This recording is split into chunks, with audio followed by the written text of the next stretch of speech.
up, y'all? Welcome to another episode of the Independent Living Podcast. This is where we will talk with some of the dopest, most successful independent artists in the game so you can soak up their knowledge, learn from their success, learn from their L's. And today we have a cat that I've been following for I've known about him over a decade. We've probably crossed paths numerous times, but never really had a chance to sit down and chop it up. So today will be my first time. But Ritz, Yeah. welcome to the show, What man. up, Dame, man? Hey, thanks for having me, man. I really appreciate it, bro. My So, pleasure. I know this is gonna be a good one because again, I've watched you move for so long, and I know that as an artist, you got extreme highs, extreme lows. Let me just check in with you right now. How are you feeling about the game right now? Like just kind of where you're at. Like take the temperature of where you're at right now. How are you feeling about music in general? I'm confused. I'm a little confused, man. But I think, Honesty, that's what we want to hear. yeah, I'm That's a what little people need to confused. hear. I'm a little confused. I mean, actually, I think it might be natural to be confused, or maybe I don't know if it's a good or negative trait of mine to have, but I'm not like extremely confused. I'm not like a hater on the way the game is right now. It's just just trying to navigate the way through it and see, what's the best move to do. As far as rap music goes, period, it's different right now. Like as far as to me, a lot of it, I don't want to say a lot of it sounds the same, but it's just trying to figure out the lane and what people want from you and what viewers want, and the attention spans and the best way to put music out. It's a lot to figure Mm, out right now. It's not as simple as it was. Like, yo, man, it's Ritz, my new album. All my fans go get excited and go check it out. So right. it's nothing negative in a confusing way. It's just more like trying to figure out, you know, trying to ride the wave, man, and see where you land at and what's the best move. It's just it's a crazy time.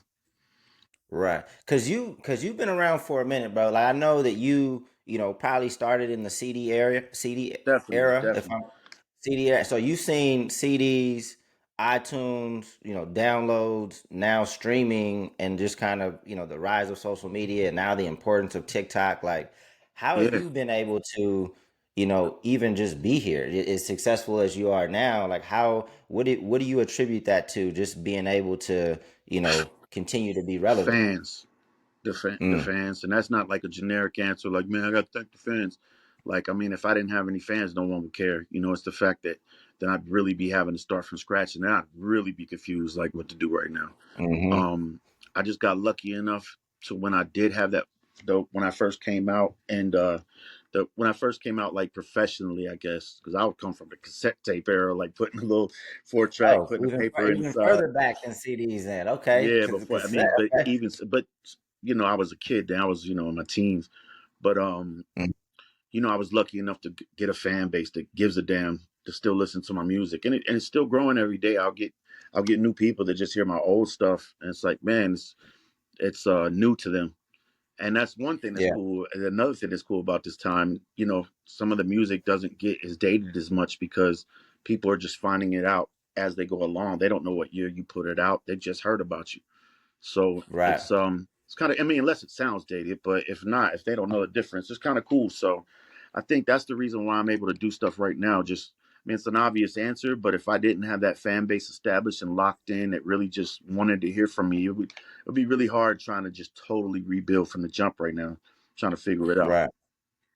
Yeah, so as much as people complain about streaming and the royalty rates and things like that, one of the dope things is, like you just said, you can go back and hear things for the first time. I got a little cousin who was probably about like 15 or 16 a few years ago, and he had on a Wu-Tang shirt. And I'm like, where do you even like how did you even learn about this? And he like Spotify. And I was like, oh, okay. Right. Makes sense. Yeah, You know what yeah. I'm saying? That's cool. And I think that's how it should be. Like, I'm always and I'll go into it, or we don't have to go into it that deep, but I just think hip hop, like we all looked at it coming up, it was a young art form as far as it being started in the late 70s, 80s. But now it's, we looked at it like it had a limit onto the age and onto when to find stuff out. But I don't know. I think in about 10 years we're about to see like in other words, the Snoop Dogs are going to be like the Led Zeppelins, and Mm, older artists. It's not, it used to be a young man's game like boxing or something, And I Right. don't know. I think it's a lot of opportunity for people to hear your old stuff, to grow as an older artist, to do a lot of other things that to where people could just grow with it, to where it's a young art form. And you didn't realize, I didn't realize how young it was while I was doing it. But so Yeah. Yeah. No, because I even saw, because what year did your song Switch Lanes come out? That was like, what, like 2012, 2013, yeah, something like that? 2013, 2013. I kind of hit the scene around 2011, something like that. Yeah. But that came out before like streaming was popping though, right? Right, right. I mean, it was But it kind of like they were running. It was like the CD album stuff was on its way out, and the streaming was coming in, but it still had a presence. So yeah, it was like right right. in the mix of everything changing. Right. But I guess my point is like that today is one of your most streamed songs, right? I think it's over like 50 mil Yeah, yeah, yeah. streams. I think it just went platinum, man, which is nice. It took a while, but Oh that shit, worked for me. congrats. Yeah, thank you, man. That's Congrats. yeah. Congrats. Anytime an independent artist gets a gold or a platinum plaque, and I know it's not all about that and things like, but that's to be celebrated in my Well, opinion. yeah. Hey, for me, my whole goal was to like be on. I wanted to be like Eminem on the award show and stuff, but I'm like, that's not. That was unrealistic at this point, and not necessarily, but I was like, hey, get a plaque. That worked for me. At least I got something to show. Like, hey, look, mom. Nah, for Yeah. sure, for sure. No, so let's go back. Let's go back and let's talk a little bit or about like how did you get your initial like momentum? Like what were you doing? What were some of the things you were doing back then? Well, what initially got me started was I had a song called 770 about where I'm from, the area code where I'm from, which is like Gwinnett County area, like outside of Fulton County of Atlanta, like the suburbs of Atlanta. And I had been going Mm-hmm. around representing. I've been rapping around here for years prior to that, and I was just going to give it one more push around 2007. And I was working, just putting all my money into just printing CDs up and just running around. And I just went everywhere on foot and put my face in every single gas station in like a 30-mile radius, and I just bought like 2,000 CDs, and I just set them on the counter and say give them out for free. And Mm, it wasn't, I didn't make any money off of it, but it got me known to where I was to where people started knowing my face, and then that brought me to where I actually I was about to quit, and then I saw Yelawolf was doing his thing. I was doing kind of like strip clubs and hood clubs, and I was on like the urban radio stations, 107.9, doing battlegrounds and winning stuff like that. But when I go to a club, it's like, man, white boy, man, he good, man, hell yeah, he all right. But right. I went and saw Wolf performing at some, like, back then it wasn't the hipster thing to say, and I don't know if that's the proper word, but the graffiti artist type motherfuckers, and that wasn't my Mm-hmm. circle. I was doing strip clubs at 2 a.m., 10 people watching, doing whatever dance was popular in Atlanta at the time. And once I saw that, I was like, that's the crowd I want to be in front of. And he let me open up for him one night, and we just ended up developing a relationship, just having mutual respect for each other. And then he took off. And I knew he was going to take off when I met him because I knew who he was working with. And plus, he's just talented and a star anyway. But and Mm-hmm. that's what it was. That's what did it. It was timing and the person I knew, and that person I Mm-hmm. knew had to know the right motherfucker. Mm. Um, Well, that's dope, and that's one thing I've noticed about like just looking at your discography, like a lot of collaboration, and it's a lot of collaboration with artists that would people would probably say are kind of in your lane, and yeah, not just being a white rapper, but like yeah, the style. And it seems like you embrace collaboration over some people would like get in their ego and like do competition instead of collaboration. yeah, But yeah, yeah. I don't. you Yeah, I'm not. Yeah, I think if you're collabing with somebody, I mean, rappers have competition with each other, especially if they're lyricists and stuff. Especially white Mhm. rappers. They got I used to call it the white rapper syndrome. We all want to be Right. better than each other and shit. But especially back Right. then, there was only like a handful of motherfuckers. But yeah, man, I think collaborations is all about not who, when I think when that was what was that, Ether, when Eminem murdered you on your own shit. When Murdered You on Your Own Shit came out, that changed up Mm, everything about collaborations. Because I don't think it's mm, about murdering somebody. I think it's about each person's taste and their styles coming together as far as who had the better verse. But yeah, right. so man, I've been very fortunate to collaborate with some of the people that I really looked up to as a kid and as a young rapper coming up. Man, I was thinking about it last night. I got a lot of cool features. My little nephew was at the pool at my pool the other day. He was like, not my pool, my family's pool, and was like, "Hey, who's the most famous person you've ever collabed with?" And I don't know, but it's like, who's famous to me ain't famous to him like that. You know what I mean? But Right. yeah, I had a lot of good collaborations, man. It was So what was the answer? What did you tell him? I didn't even know what to tell him, dude, because like I didn't want to feel bad and like say like, man, E40, and he goes, "Who's that?" You know what I mean? Not Right. throw nothing at E40, but I'm saying, he's a not 10-year old kid. Right. But Right. yeah, I don't know. I don't know. I was thinking, I don't know. It just depends on what level you think people are famous. I don't know. I did. Hey, my favorite feature was Sugar Free. There you go. Yeah, There you go. A lot of people don't know Sugar Free. yeah, yeah.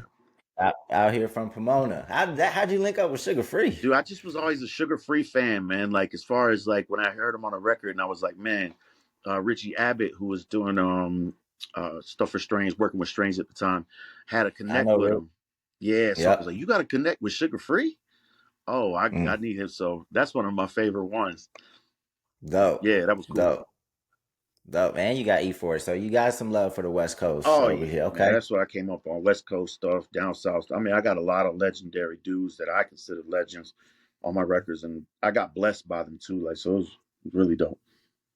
Dope. Nah, I think that, once people hear you rap, they probably just kind of respect the skill, the ability. It's like, okay, makes a lot of sense for me to collaborate I, with this I will person say if the this though, talent. I do regret though not doing more features with people that were more on my level Mm, at that point in time. mm, Sometimes you think you're above somebody or something, and don't do the feature with them or don't put them on them songs. The next thing you know, they're out of here.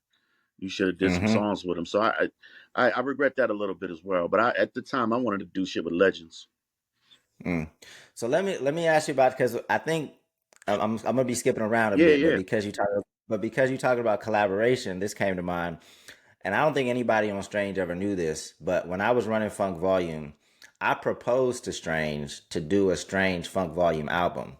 Okay. Um, That would have been and they dope. shot it. They shot it down immediately. I don't know if they felt like, maybe we weren't on their level. I don't know what the reason was. I can only assume. But I just thought, just being more creative and not to like battle, not to like go at each other, Yeah. just to just to celebrate, man. You guys bring your five best tracks to the table. We'll bring our five best tracks to the table and let the fans enjoy the art. I thought would have been really That dope. would have been a great. I With mean, that, that was a great idea. I'm sure Travis, maybe looking back now, it's probably the same thing I was saying. Like sometimes when stuff's in your face and you hesitate on doing mhm, that type of certain things. Maybe you should have done yeah, them. Not out of like crazy regret or a bad decision. Just sometimes right, at the time you don't see the bigger picture. But I will say right. this though, just for Funk Volume, shout out to Jaron Benton because that's my boy. Hmm. And I was on the phone with his homie the other day, not the other day, it's months ago actually. But it's like, yo, Jaren hadn't heard from you in a while, but it's like Jaren's such a good rapper. I don't want to get on a song with him because then I got to work extra hard all the time. So shout out to Jaren, man. Shout out to Jaren, man. I love that dude. Yeah, the one thing I Uh love oh. about Jaren, the one thing I love about Jaren, is that like I'm sorry. it We, don't we matter. froze up just for a second. Go ahead. I'm sorry if I missed anything. Oh, no, no. The one thing I love about Jaren, and for those people that don't know, listening to this, like Jaren Benton used to be on the label Funk Volume that I used to run. Because some people now don't even know me from Funk Volume. They look back and be like, "Oh shit, you ran like." So anyway, for people that don't know, like one thing I love about Jaren is that if he's collabing with the homie across the street or like Eminem, like he's gonna bring his best bars to the table. Like he don't slack. Yeah, Like yeah, if you get a verse from Jaren, like he's going in. Like there's for no sure. throwaway I verse try I from try to have Jaren. the same integrity every time as well, man, and that's why like I definitely I just shout him out one with the Funk Volume connection with you, but that's my homie, and just wanted to show him Yeah, some even love because before. it's sometimes just speak. I guess that's speaking of doing the Strange collab. You guys had a big a dope ass roster over there. It's a lot to keep up with, so it's a lot of work. Yeah. Yeah, Nah, it would have been dope, man. Just as a nah, fan, I it could have really sat would back have been and hard. just Yeah. because you were working with Jaren even before Funk Volume. You guys, go back Oh yeah. before then. I want to say, was it $1 billion? Yeah, Was it that was the Billion song? Bucks. We did one record before that though, and Billion Bucks is once he got on with you guys, or right before he got on with y'all. Yeah, that was before Excuse me. we redistributed it through Funk Volume, but that was actually already done when he joined. Yeah, yeah, Uh, but he's a good dude, man. I love that dude. And I just consider him. Just speaking about collabs, sometimes it's hard because some people get intimidated to put other people on certain records because they might burn them out or make them work hard. And but he's one of them dudes that definitely makes me got to be like, oh shit, damn, Sharon sent me a song. Now I got to come extra hard. But yeah, yeah, man. Nah, it's dope. All right, so let's go back to the timeline. So, once you met Yellow Wolf, did you guys just work together? Was there um like a business relationship, or did you guys just kind of work together? Up, looks like we froze up a little bit again. Up, he'll be back just a sec. I'm losing connection with you, Dane. Think that might, I think that might be me moving around too much. Can you hear me now? Yeah, yeah, yeah. So it was working with Yellow Wolf. Did you guys just work together, or what was the question? Or did you like join his label, or was it just like a Well, collaboration when it thing? first started, he was like he was just doing stuff at these clubs, like I said, like these like kind of what I would say back in the day, like backpacking type clubs, and like really killing it, like where people listen to the music, and it was just putting on great shows. He's a great performer, and Mm-hmm. we just started. We did some songs together. He came out here, actually, this room where I'm at right now, and just came out here, did a record.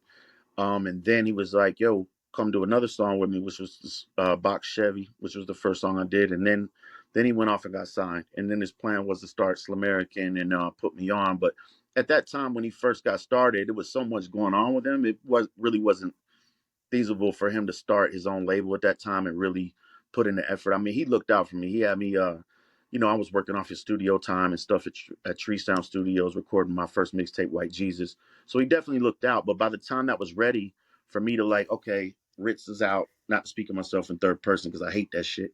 But Ritz's album is out. Um, we can't, there's no Slamerican right now. It's an idea, but he's too busy to do that. So it's trying to he helped me like kind of meet up with Tech Nine and do that because I think he felt kind of responsible after helping me so much along the way, you know. But he helped me at a Mm, good time, man. It was like that 2008, that crisis, when everybody's losing their homes and stuff. Living with my girl, we yeah. were worried about our stuff being on the curb. So it was like I was going to his listening party at Patchwork Studio. He was with KP Prather, which is a huge guy in the industry. Um, and he was putting out his mixtape, had all these big dogs in the house listening, having a listening party, and I finally bit the bullet and was starting my job at Cracker Barrel, washing dishes the next day. So like, bro, it was a weird situation. So like, but he definitely helped me out a lot. Mm. Cracker Barrel is that tour spot, that spot that you hit Oh man, on the when road you need them veggies, religiously. need those vegetables. Tired of eating McDonald's on the road, you got to get Cracker Barrel. For sure, for sure. No, many Cracker Barrel nights.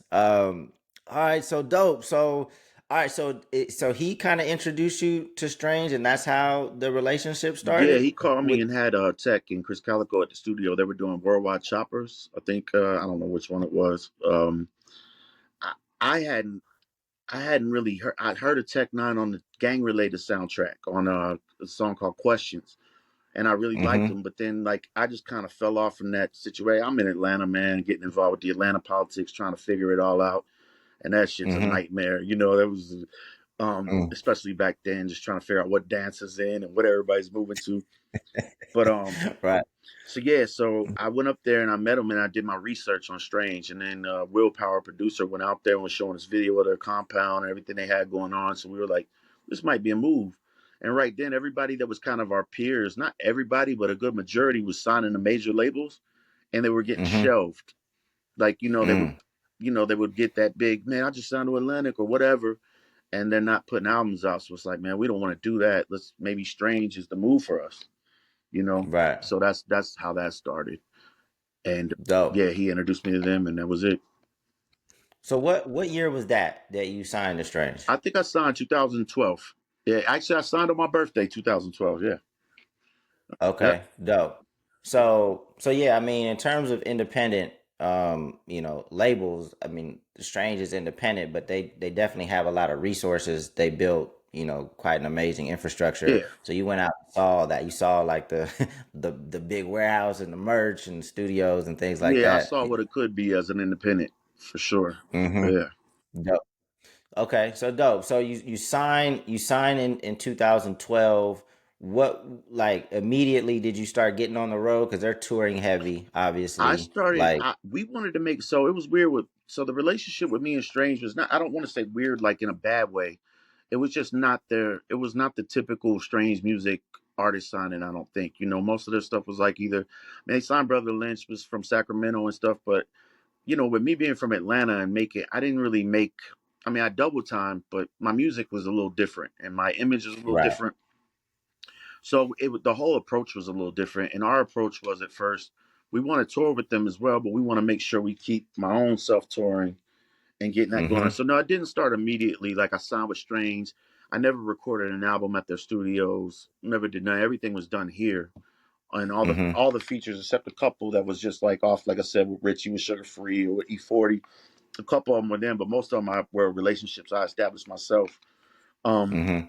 and it's not to take anything away from Strange. It was just what the situation was.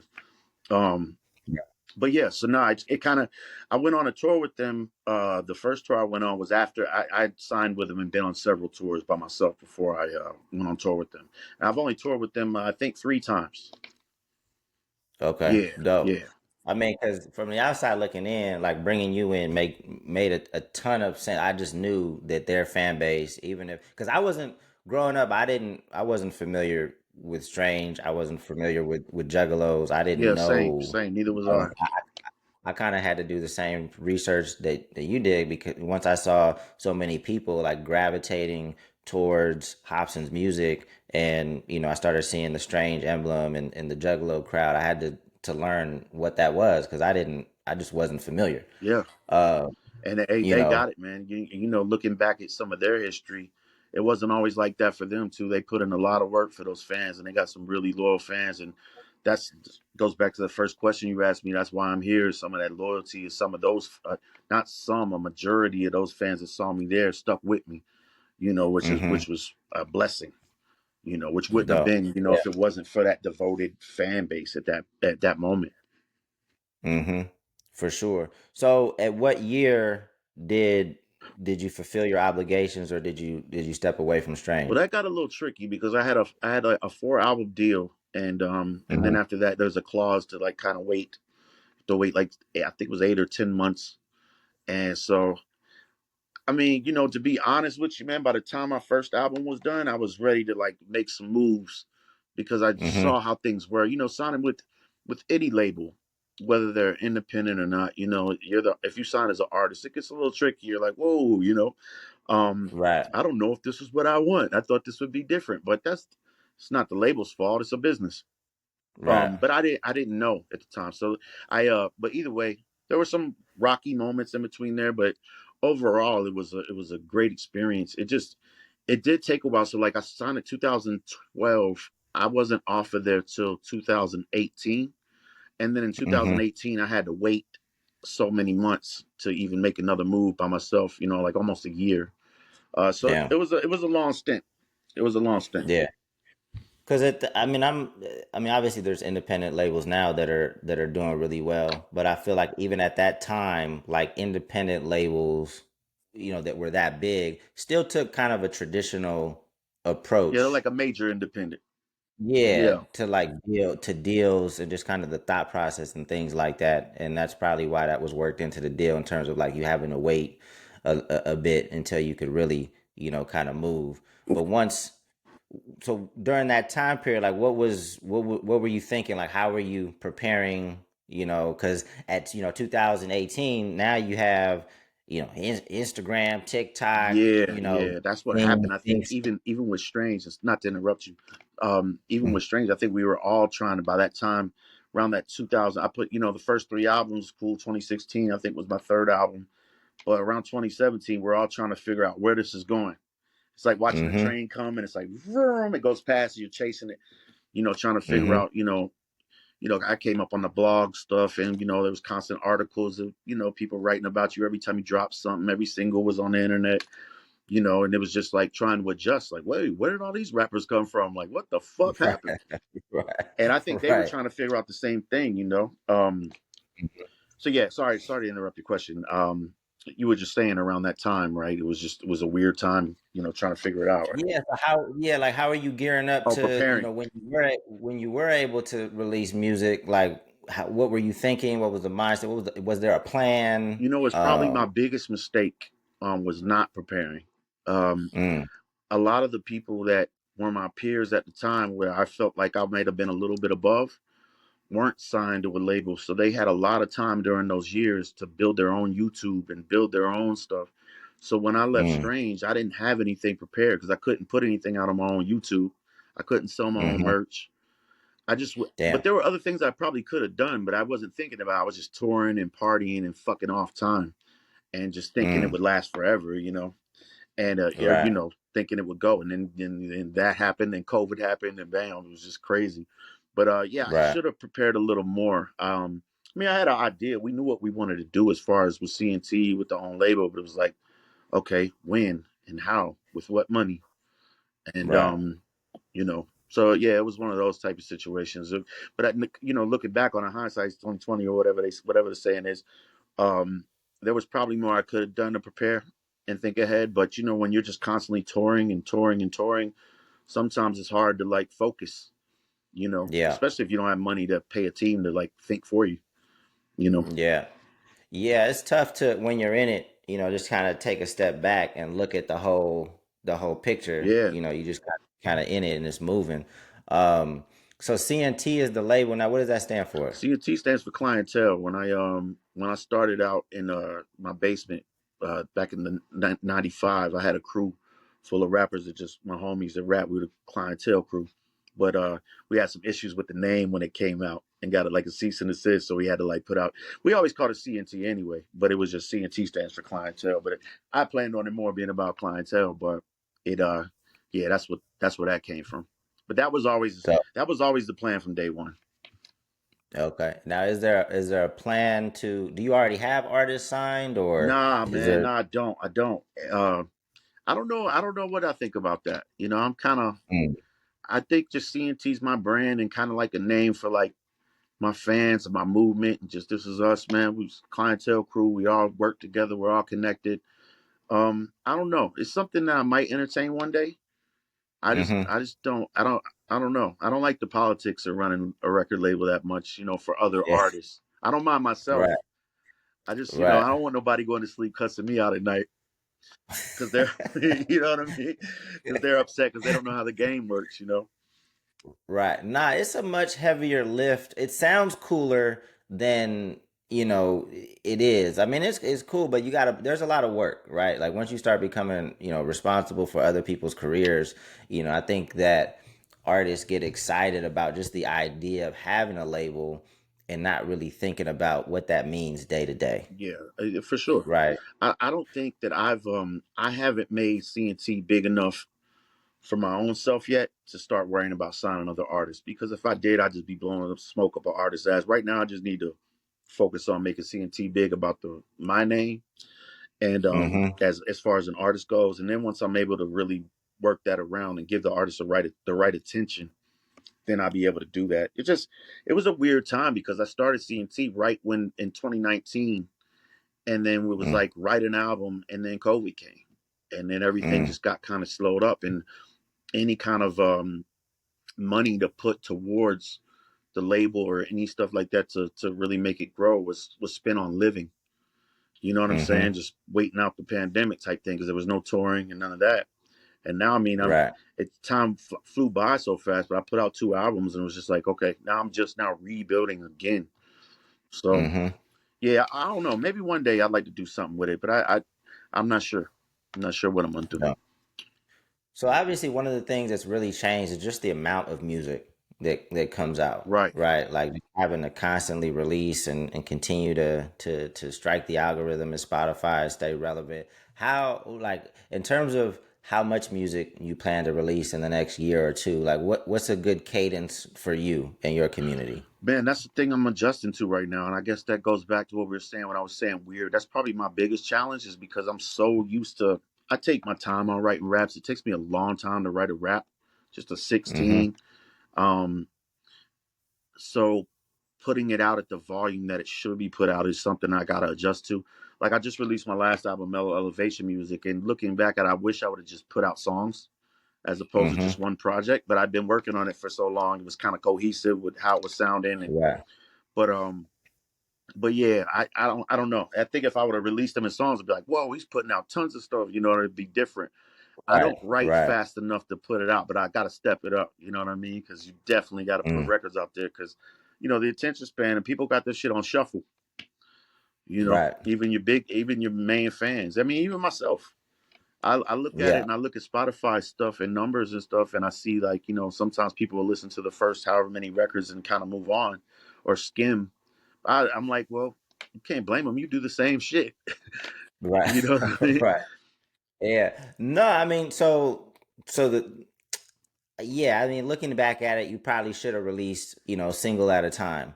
However, the good thing is like, with the way things are today, you always have the opportunity to breathe life into a song that you didn't feel got the proper For shine, sure. right? So if there are records off that album that you're like, yo, man, I think people are sleeping on this, you can always just bring it back and create new content with the Oh song, yeah, that's the good. There's definitely time. There's definitely time to do stuff. I'm using basically just because I just released it not that long ago. I went on a tour and I've kind of been back for 2 weeks and here we are. Um, but yeah, there's still time. But Yeah. as far as like for any other artists out there, like I'm trying to figure it out myself. But it is important to release some music at a higher volume. But it brings down the Yeah. standard of the music to me. Mm. To me, that's why I'm unhappy with the way a lot of the way the music sounds right now, and the way a lot of people get accepted. Like, whoa, that's dope, and other doing sitting there talking the day, and they're chasing the game. I'm trying to. It's like, damn, this is whack. But they release it, and they're ready for the next song. You know what I mean? And Right. Nah, but yeah, it's it's important. tough. Yeah.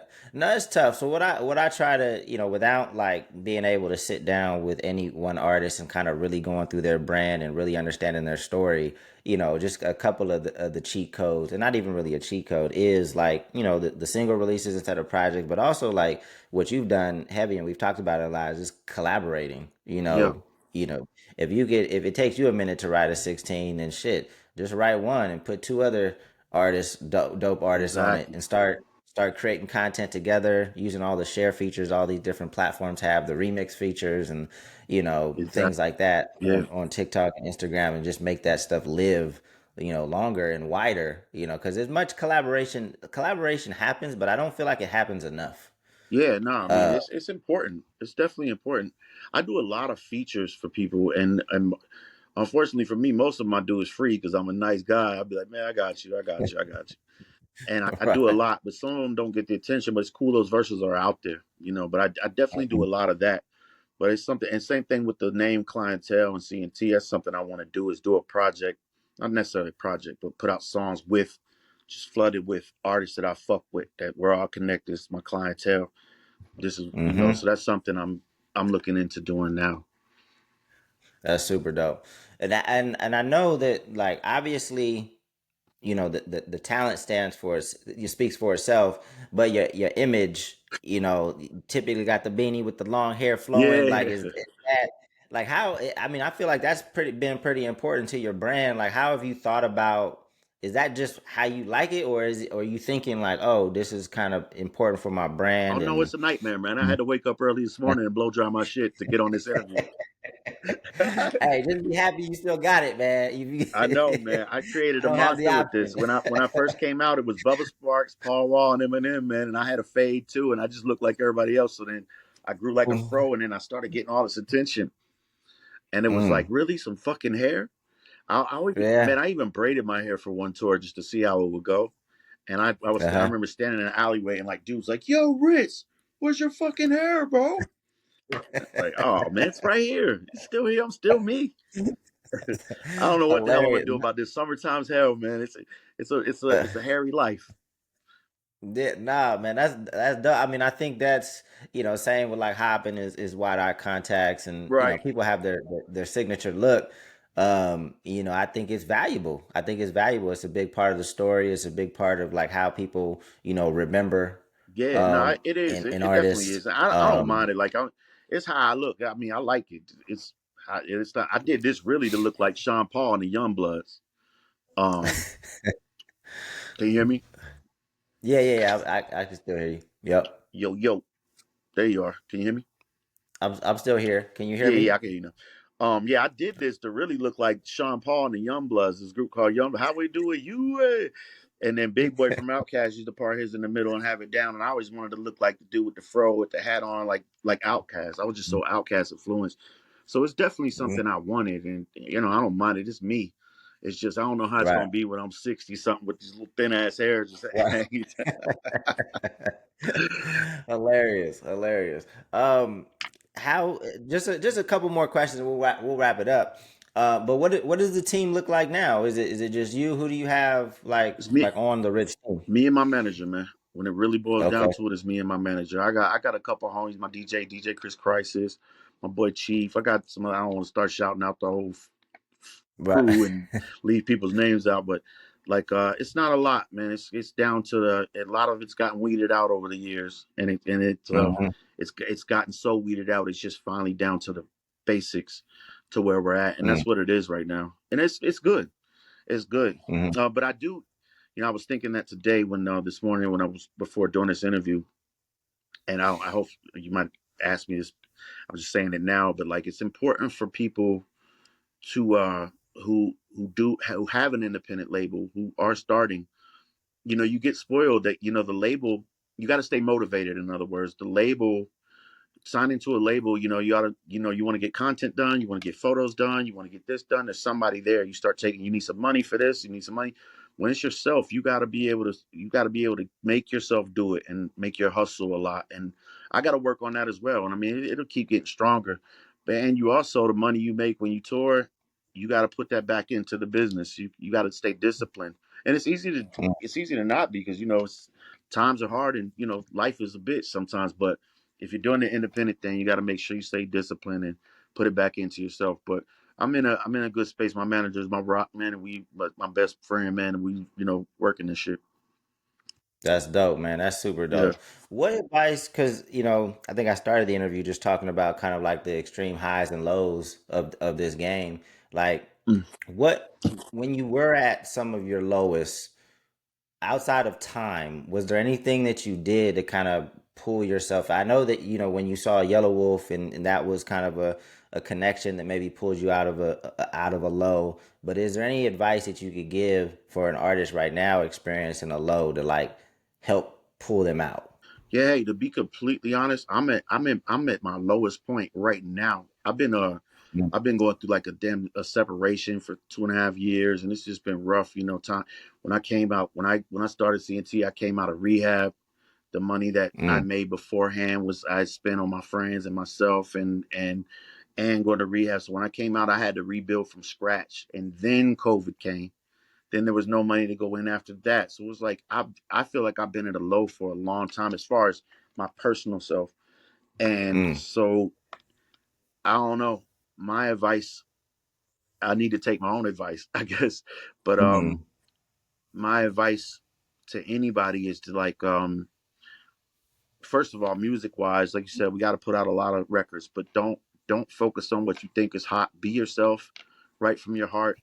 Do what you got to do, and make songs that you like. Don't try to make songs to sound like other people and do all that. And like, if you're really down and really at a low, man, just know that first of all, a major thing, money comes sometimes. Money can sometimes make you think nothing's gonna happen, and you just fucking down or now you can't pay no bills. Like, go get you a job, man, because nothing ever happened to me. Nothing ever happened for me until I took a job seriously. I never worked a real job like 50 hours a week, 48 hours a week. Once I started busting my ass and putting in that energy, then I got mm-hmm, back what I needed out of my passion, my dreams. mm, Sometimes, man, you gotta fucking if you are at a low, you gotta focus on that low and get yourself out of that hole, and then the mm-hmm. music shit'll come. And I guess I don't know. I don't know if that answers the question, but I know a lot of It times does. for artists, money is such a big deal, and money, money, money, money, money, and without the money, it's hard to do shit. Um, Right. whether it be touring, shows, going out, fucking sitting around, going to getting gas money to drive to hang out with who you think might help you out. It's like, hey, get you a fucking job. Get a job and rap on the side. Do it both. Put in that fucking hustle, and then the shit will come back. Yeah. Because what outside of the money that a job can provide for you to you can reinvest in your career, like I feel like it also gives young people structure that they probably never had before. Exactly. That structure, and then Right. then you're putting yourself out there, and making yourself vulnerable too. Don't being out of your comfort zone, and that shit comes back. Like he really, this person, not he or she really wants this. You know what I mean? Like they're doing whatever they can to make life go. And then if you really are talented or just a star type personality, or you, man, it can happen. You just sometimes you just I don't know. I'm just a firm believer in that. Yeah. As far as the, if and that goes to the question with being in a hole, because most of the time I think a hole a lot of times is financials, and it's like, man, fuck, how am I gonna do this rap shit? I ain't got this many followers, I don't have any shows, I need money to do this, money, and it just turns into that. So just focus and what's Yeah. supposed to happen will happen. Well, here's my suggestion. Go over to Jaren's house, kick him in his Yeah, ass, and then drop work on a collab album. Holla at me at Two Lost, and then we'll figure out a way to make some things happen, man. Because that would be. I know that the songs have been fire, man, but I think even like a 4 or 5 song EP with you and Jaren would yeah, be no, super I dope, man. really, I really think that would be dope too. I just know that I gotta be in my right. I have like with what's been going on with me. I haven't been in the right space to really just get down and like get, really Mm, go at it. And I'm there right now. Like right now, I have to do it. It's time to work on this new project. I'm working on a new project with Seven from Strange, Mike Summers, who used to be dope. with Strange Music. So I'm working on that, thinking about the CNT project and like shit like that, possibilities with Jaron or whoever. But Jaron would be Hmm. perfect, as far as I think he's one of the only. Maybe you, Jaren, and then grab somebody new to pull some like younger, like but that can still rap. You know Yeah, what I'm yeah, they saying? got Like to one, rap. They got to rap. yeah, Yeah, yeah, right. Nah, that would be super dope, man. But anyway, this has been great, man. It's been a dope conversation. yeah, man, dude. Thanks for Um, having me, man. This is awesome, man. Nah, for sure. And like I said, like I know I threw it out there kind of half as a joke, but if there's anything I could do, to help and support what you guys got going on, if you did want to have some conversations with the Two Lost team and see if there's any potential opportunities there for us to support what you're doing. I know that you're a real cat, you got real talent, and I'm sure that would love to support in any Thank you, any way bro. we I'm could, gonna, I'm man. gonna take you up on that too. And same thing goes with me. Like if there's anything that I could bring to the table, let me know. For sure. I'll follow up. I'll follow up with Vic, man. Cool. Any last words? I mean, let people know where they can find you on all your. Is it the real Ritz at Yeah, everywhere? no, it's just Ritz pretty much. The real Ritz is just Twitter. It's just Ritz Okay. RTTZ. Just put out my new album, Mellow Elevation Music. Is out now. A lot of dope songs on there. Some dope features. A lot of shit coming. A lot of stuff in the mix. I got a lot of cool stuff. I got a cigar out right now. I got my own Dope. coffee brand coming. I haven't announced yet. Wait, hold on. We can't stop when I'm talking about that. I didn't even talk about the merch stuff. But let's hold on. Your own cigar and your own coffee. You Yeah, the said? coffee I haven't announced yet. The cigar was a shout out to Pravada with Brian at Pravada Cigar Club. Um, PravadaCigarClub.com. You can get the Jesus Blanco cigar. Did really well. Hell, last year that shit kept me afloat. That cigar, man. So everybody that supported that, thank you so much. Um, Dope. we're working with this company doing this coffee. Starving Artist is my food thing. I like to cook. That's my passion. Mm. So I'm trying to get the Starving Artist episodes back up again, but doing them in a more refined way, professional way. So yeah, so we got the Starving Artist Barrel Aged Coffee coming soon. So yeah, just a Dope. lot of stuff we're working on. Just gotta get it from all Dope. angles. No, you got to as an independent artist. I mean, there's a lot of different potential revenue streams. You just have to one know about them, and then two kind of position yourself to be able to collect. But Yeah, obviously, if I didn't know you smoke cigars, but obviously that's probably an authentic thing, right? Like you really yeah, well, you yeah. It you was know something I found out when I got sober. It was just like something that I like to do, and I enjoyed it. And my DJ Chris Crisis, grew up with this guy named Brian from Provada Cigar Club, and he's dude. They're killing it, man. It's just a major company in the cigar world. Um, but yeah, so that really did well. It really did well. Dope. I was like extra surprised. I'm like, look, sometimes like family might not listen to your rap music. When you got your face on your cigar, it's like, whoa, Johnny, you got your own cigar. That's that's super. And then obviously, so you're into coffee and food Yeah. heavy as well. Yeah. I mean, we put out chef's knives. I mean, ritzmerch.com. Check that out. A lot of stuff coming in the food world. I had a lot of crazy, speaking of television, I had a lot of crazy almost experiences happen that I went through with Mm. that. So that's cool. That's something I think that's going to be something that's going to definitely be something in the long run that's going to give my career a lot of longevity. Plus, it's my passion. It's what I love to do. Um, Yeah. No, artists need to think about that. I mean, a lot of artists want to make music forever, and that's fine. But like, you got to diversify, and you got to start, planting those seeds while you're having success of things that you can transition into if and when, if the music does start slowing, or if you just lose maybe a little bit of the passion for the music and you don't want to try to keep up with the newer artists today and drop a song every other week. You got other opportunities to continue to make a living. Yeah, I mean, and even better excuse me, if your music is like on fire, put your name on everything you can, and who supports you will support what you do. Um, Mm-hmm. so yeah, man. I mean, I still got fans that buy CDs. They don't listen to CDs. They just buy them for the autograph and the extra stuff that comes with them. Thank God for them, and shout out to them. But you definitely can't slip on putting your brand on anything that you're down to support, Right. that you stand for. Yeah. And I think it's you have this opportunity because you have this community of loyal fans, and I'm sure that you really understand like who they are, what they want, kind of what they expect from you, and you deliver. Yeah. So, damn, I should have jumped into that a lot earlier, but because I wasn't even going. I was just going with the flow of the Oh conversation no, of it's like, all good. okay. I wasn't thinking either. Like I should be. I see. That's what I mean. I should be on my job. Like you gotta be hustler. You gotta know your products. You gotta push them. Nah, this is dope, man. It's been a great conversation. But this has been another episode of the Independent Living Podcast, a podcast where we talk with some of the dopest, most successful independent artists of today. Uh, we had the homie Ritz here. Ritz, man, thank you Yeah. once again. Thank you, Sure, bro. we'll speak soon. Thank you, man. Peace. Peace out.